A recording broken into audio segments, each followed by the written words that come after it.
The sustainability focus in private assets has grown significantly over the past years, and this is what we will be talking about in this episode. Come join us in discussing with Evli's investment experts about the ESG themes, trends, and future outlook, ranging all the way from growth equity to forestry, infrastructure, and beyond. Stay tuned.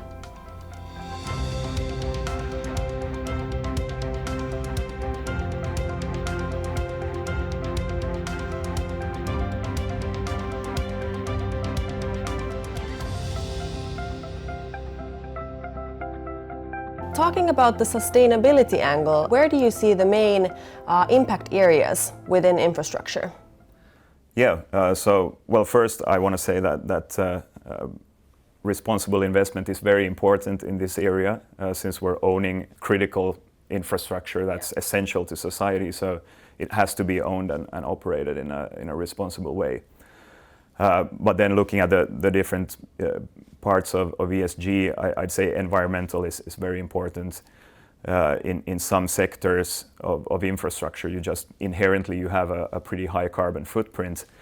But then you also have things like investing in renewable energy and the energy transition, which is clearly something we have to do from a sustainability perspective. But also aside from renewable energy, in other sectors as well, we're seeing a move towards more greener infrastructure, so new forms of mobility, for example. And the good news is that in unlisted infrastructure, the funds that we invest in, they typically take majority and control positions in the assets and companies that they own. So they're really in control, they're in the driver's seat and can drive this transition or the green sustainability journey of the underlying companies. Yeah, and given the high potential to make an impact, how come there aren't more of these pure play impact funds within the area? Well, to officially be an impact fund, so what they call an Article 9 fund, you really have to follow some very strict criteria, and that limits your investment universe. So you're restricted to investing in only certain niches of the whole universe, and you might actually be prohibited from investing in something that is currently maybe just traditional infra, less green, but you have the plan to take it to something more sustainable. So what we think is that you can actually have a lot of impact also investing outside of the Article 9 universe with a more diversified strategy like ours. So we do promote ESG factors. We work actively with our managers and our funds to do this. And one example is that there's a lot of work going into initiatives like greenhouse gas and emissions reporting across the portfolio, but also other ESG KPIs that enable us to really follow and see how these assets are improving over time. Very good. So it sounds to me that even without being a pure impact fund, there's a lot of potential to make impact and focus on sustainability, for instance, through an active ESG approach that we have here at Evli. And switching gears a little bit and thinking of ESG in private debt. So what would you say are ways to gear companies towards more sustainable operations? Of course, as a lender of the company, you are not able to control the business. So big part of the ESG is done before the financing have been provided for these companies. So in the loan documentation, it has to be noticed that, okay, how do you take ESG into account? And it started, of course, first with exclusion, so only provide financing for certain sectors or excluding some of the sectors.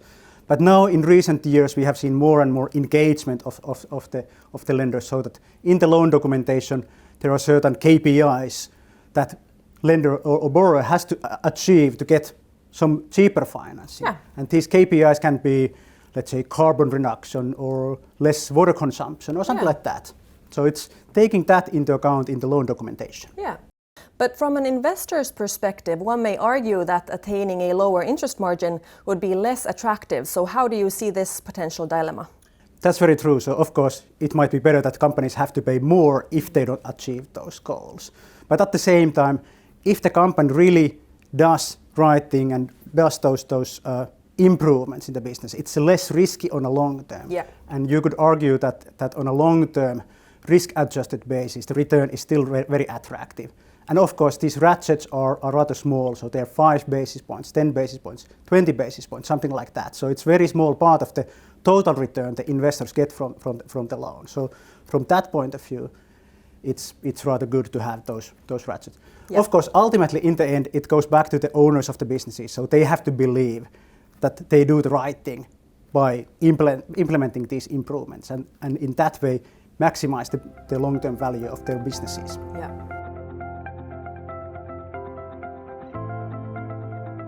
How do you see ESG in private equity, and are there possible differences across markets? Yeah, I mean, we focus on the developed world, so ESG has been obviously in the focus for decades as well.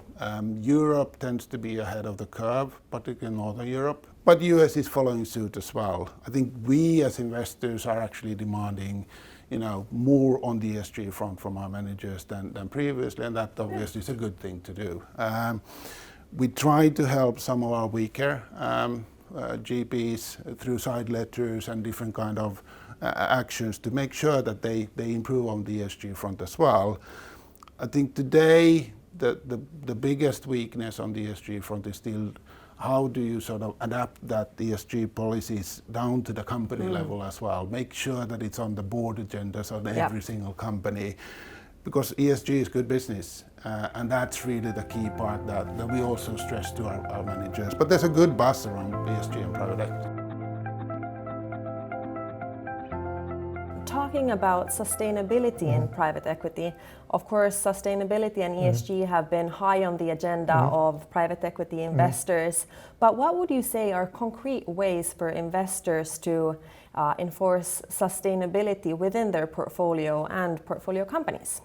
Yeah, this has clearly been an area where there's been an enormous amount of attention, both in terms of traditional funds who are paying a lot more attention to what is happening within portfolio companies, and then also, of course, the rise of various kinds of impact-related funds. And I think what is clear is that the industry is still at a somewhat young point in terms of really incorporating this. For instance, in terms of trying to measure ESG, we see certainly a number of efforts to try to standardize what's a very confusing mixture of metrics that get used in many different contexts. And even when it comes to creating these measures, then you sort of think about how do you benchmark them for the industry or the period of time and the like. There's certainly not easy answers, but I think that when you look, for instance, at the academic research being done here, I think we have at least a few clues as to how to do this in a better way, and to try to really help the industry try to think through what are some of the consequences of the investments.